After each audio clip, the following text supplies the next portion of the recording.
வாழ்க்கையில் பல கஷ்டங்களை தாண்டி, பல பிரச்சனைகளை தாண்டி, பல குடும்ப இக்கட்டான சூழ்நிலைகளை தாண்டி தான் நம்ம வாழ்க்கையில் நகர்ந்துக்கிட்டு இருப்போம்.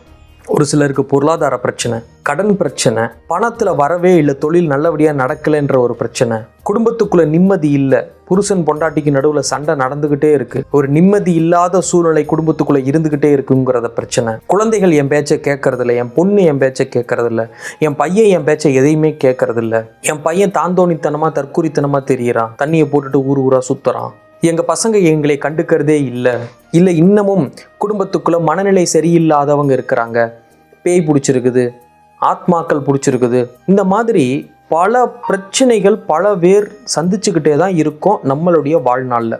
எல்லாருமே ஏதோ ஒரு கட்டத்தில் இந்த மாதிரி ஏதோ ஒரு பிரச்சனையை சந்திச்சுட்டு தான் நம்ம அடுத்த கட்டத்துக்கு போய்கிட்டு இருக்கிறோம். அப்போ நம்ம வாழ்க்கையில் பிரச்சனைகள் வரும்பொழுது எல்லாமே நம்ம போய் நிற்கிற இடம் எதுன்னு பார்த்தோம்னா கோவில்.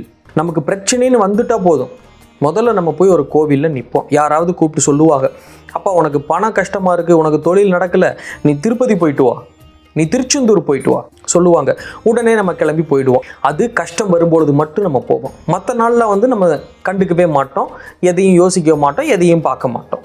நமக்கு கஷ்டம்னு வரும்பொழுது நம்ம ஒரு கோவிலை தேடி உடனே நம்ம போயிடுறோம். இல்லை பேய் பிடிச்சிருக்கு எங்கள் வீட்டில், ஆத்மாக்கள் நடமாட்டம் இருக்குன்னா உடனே யாராவது இந்த சாமி ஆடுறவங்க, சாமி சொல்கிறவங்க, பேய் ஓட்டுறவங்கள அவங்கள தேடி நம்ம போயிடுறோம். இதெல்லாம் நான் செய்யாதீங்க, போகாதீங்க, பண்ணாதீங்க, ஆன்மீகவாதிகளை தேடி போகாதீங்க அப்படி நான் சொல்ல வரலை. ஆனால் இதெல்லாம் வர்றதுக்கு முன்னாடியே நம்மளையவே நம்ம தற்காத்துக்கிறதுக்கான ஒரு வழிமுறைகளை நம்ம பெரியவங்க நமக்கு சொல்லி கொடுத்துட்டு போயிருக்காங்க. அப்படி ஒரு வழிமுறைகளை நமக்கு உருவாக்கி வச்சிருக்கிறாங்க. நமக்கு எந்த கஷ்டம் வந்தாலும் அதை எளிமையாக தீர்த்துக்கிற மாதிரியான ஒரு சூழ்நிலைகளை நமக்கு உருவாக்கி வச்சிருக்கிறாங்க. இன்னமும் சொல்ல போனால் அவங்க சொல்லி கொடுத்த அந்த வழிமுறைகளை சரியாக நம்ம பயன்படுத்திக்கிட்டே வந்தோம்னா நமக்கு கஷ்டமே வராது. கஷ்டம் வர்றதுக்கு முன்னாடியே அது நம்மளை தற்காத்துக்கும்.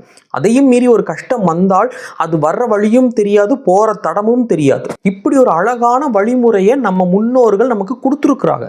இதையும் தாண்டி, அதாவது இந்த வழிமுறைகளையும் தாண்டி நம்ம திருச்செந்தூர் போகிறோம், திருவண்ணாமலை போகிறோம், திருப்பதி போகிறோம். அது இதையும் தாண்டி நமக்கு தேவையான விஷயங்களை வாங்கிக்கிறதுக்காகவும், நம்மளை பதப்படுத்திக்கிறதுக்காகவும், நம்மளுடைய பரம்பரையை சரி செய்து கொள்வதற்காகவும் இப்படிப்பட்ட ஆலயங்களை நோக்கி நம்ம போகிறோம். ஆனால் அடிப்படையில் நம்மளை காப்பாற்றுறதுக்கு மட்டுமே ஒரு சில கோவில்கள் இருக்கே.